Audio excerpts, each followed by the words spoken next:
MC up. Well, let's have MC up, Michael Carter, the King of Wakefield, if you please. Can you all be upstanding? Even you miserable Leeds fans. He'll be smiling, will Mr. Carter? He will be smiling.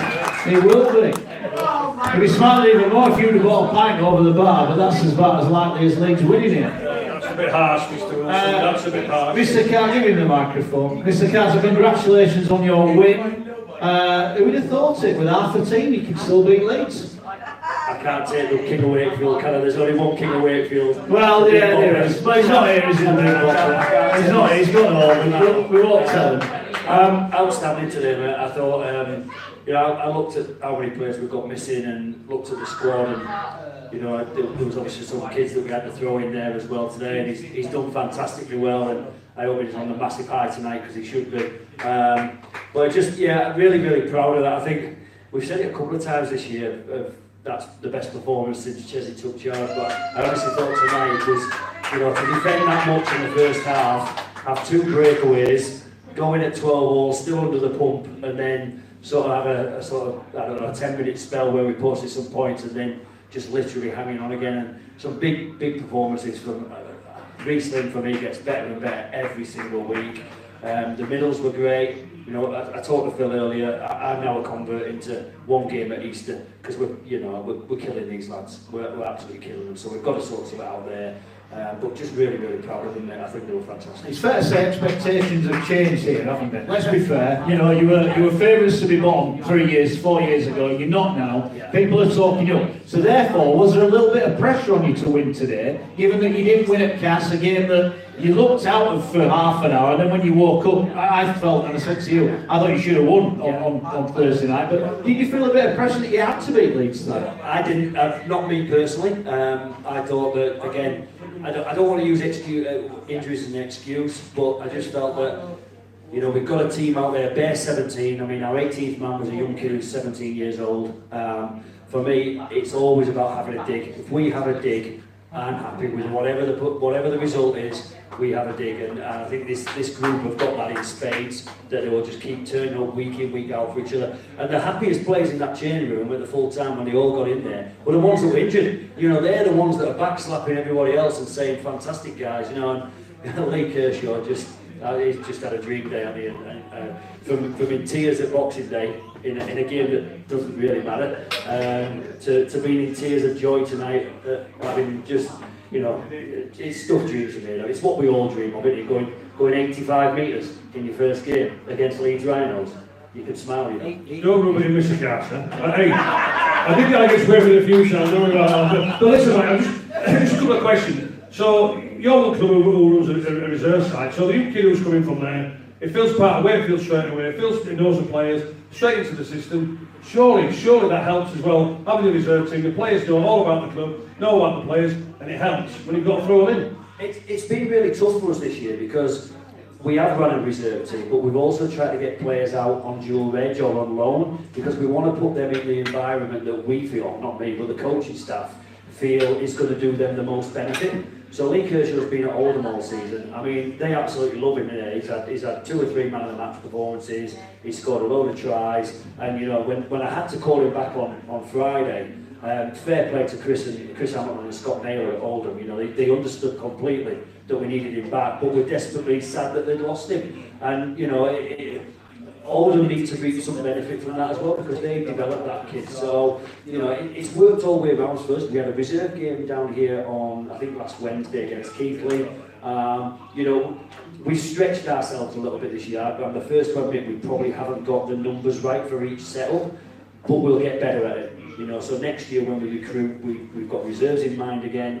We've got people going out on different stages into the championship and loan and all that sort of thing. So it's all about trying to fit the right environment for each individual player and seeing them grow. And I think we've paid, we've reaped the rewards of that today. The result what you've got today, you've got 12 senior players out. You brought Bruffy in as a final piece of the jigsaw to get you into that 5. So you've got a nice draw in the Challenge Cup. If the draw goes nicely for you, surely everybody has Wembley aspirations, so you've got that. But the question I'm asking, Michael, is with 12 games into the season, everybody's a little bit inconsistent apart from St Helens and maybe a little bit of Warrington. You get into the 5, you get all your best players back for that top 5 from there. Can you make the grand final? Can they get on your day? Can you beat anybody on your day? I'm just having an instant flashback to October the 3rd, 2015 and the £1 million game down here. So, I never get carried away. I think we've got a team, a squad that on any given day can turn anybody over. I truly believe that. We have to play well. We have to work hard for each other. We don't get anywhere without hard work. I guess Catalan's have scored it. But Gary, I truly believe on any given day we can go to anywhere and win a game. I know that we've been having these conversations probably for 3 or 4 years, and your role here has just slightly changed, and economics now are even more important as the chief executive. But good news about the stadium, that there's a chance now that we'll be able to see some building here in the not too distant future. It might include even some other commercial operations that will bring even more income in. And you said right at the very beginning that's the next step to make you a sustainable top 5 club. This is an exciting time now. How do you foresee this club looking in 2 years' time? If we're sitting here having this conversation, will it be partly redeveloped? Will you be able to spend the full salary cap? Will you be a top 5 team every year?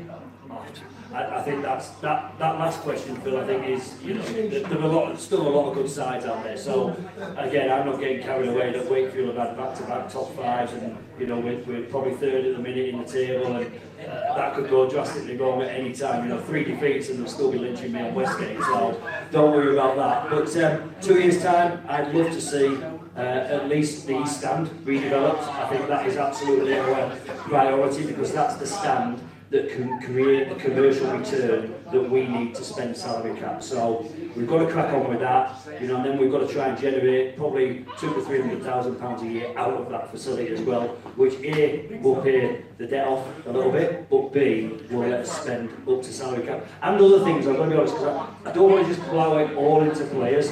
There's an infrastructure that needs improvement here. We've got very, very small staff.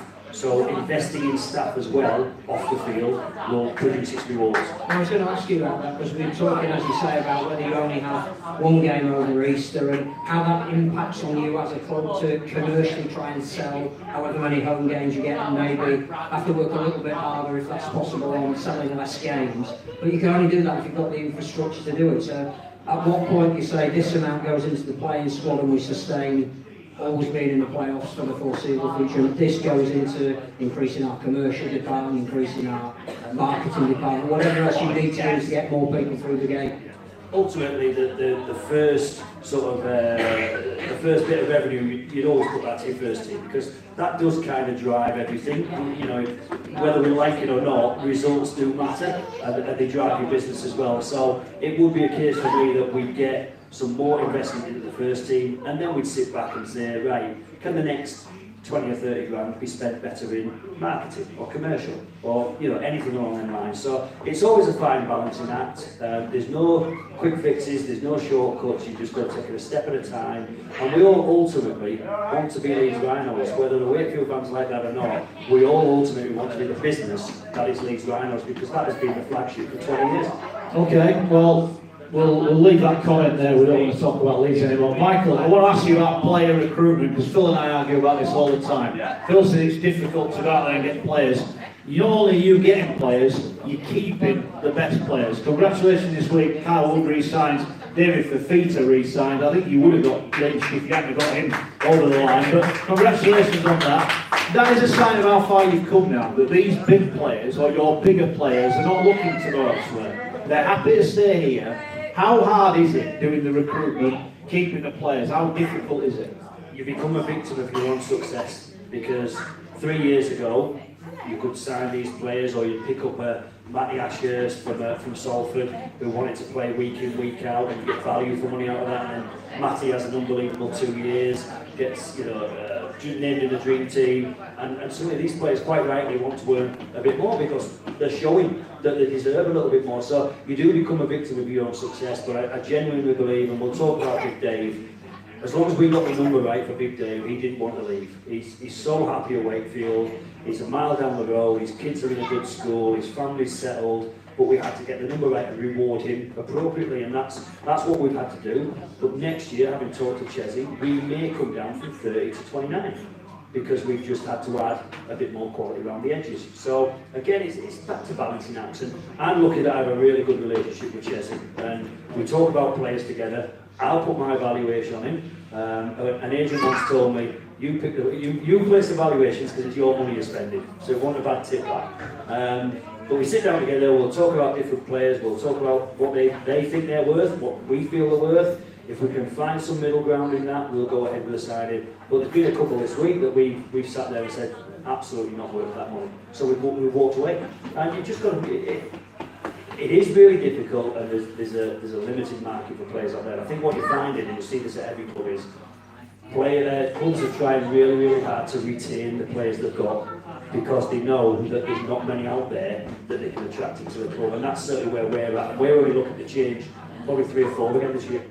I think it's what you mentioned as well there, Michael, the relationship what you have with Chris Chester, but also to what I see in this club is, it's not just a relationship you have with Chris, it's what the players have with Chris, also to yourself as well. So for me, what I find very important is that the players, they're coming to work with a smile on their face. They're coming here with a smile on their face and want to go to work. They want to go to work with a smile on their face from there because of the trust, the relationship, because it starts at the top, and if they have that at the top from there, the players will come here, and I guess because you know your figures in an accountant, so you know exactly going from there.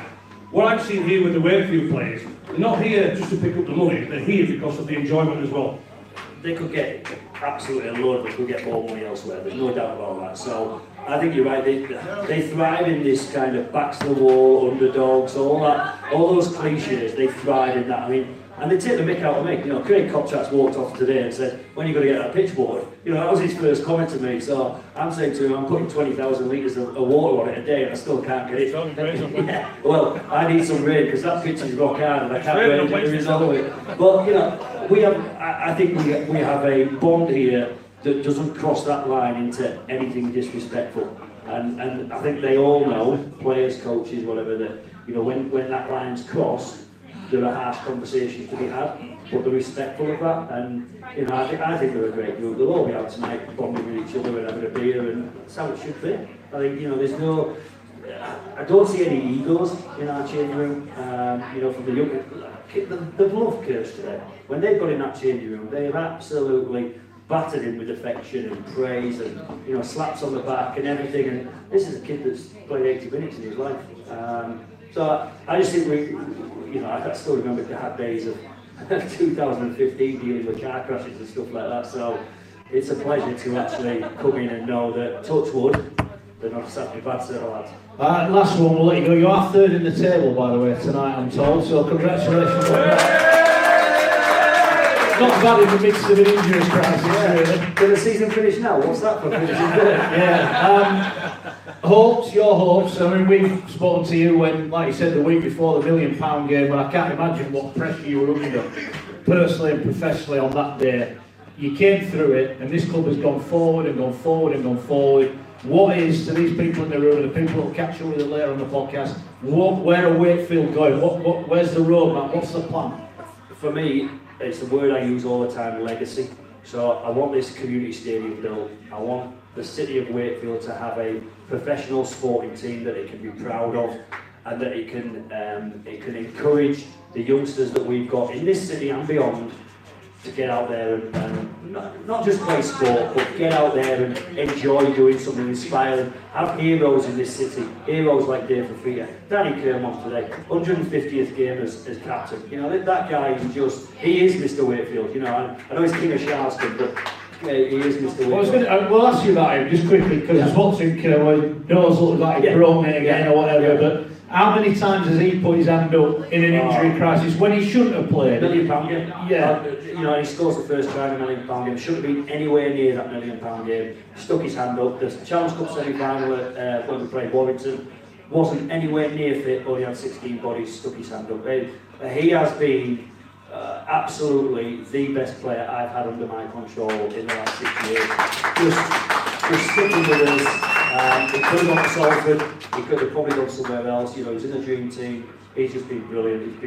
He is Mr. You know, you epitomise a captain. You say Danny Kirmond. He's been When we brilliant. talk about testimonials, I think that is one that is well earned. It starts, I think, doesn't it, later in the season, and I'm sure everyone will get firmly behind him. Yeah, it's funny because I think me and Richard have a chat about who gets a testimonial, and you get a feel for somebody who deserves a testimonial. Danny Kirmond ticks. He might not have ticked every box in terms of games, but he ticks every box in terms of what he's done for this club, and his legacy will be felt in the next 10, 15 years, because there's no doubt he's inspired kids to come and play rugby league, not just for this club, but in community clubs as well, because you know what a great ambassador he is for the community game as well. So he's been brilliant. Good stuff. Third in the table then. You got the home cup tie to come. Yeah. Are you excited about what 2019 might bring?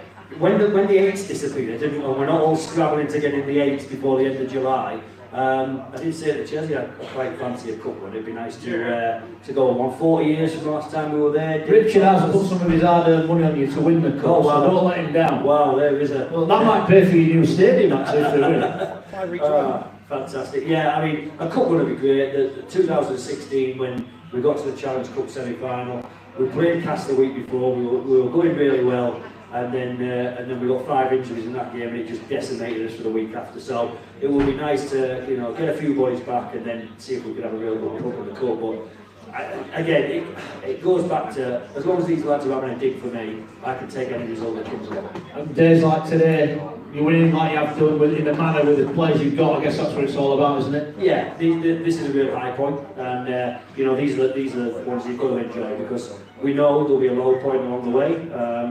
Enjoy tonight, everybody, every fan, everybody associated with Wakefield Trinity.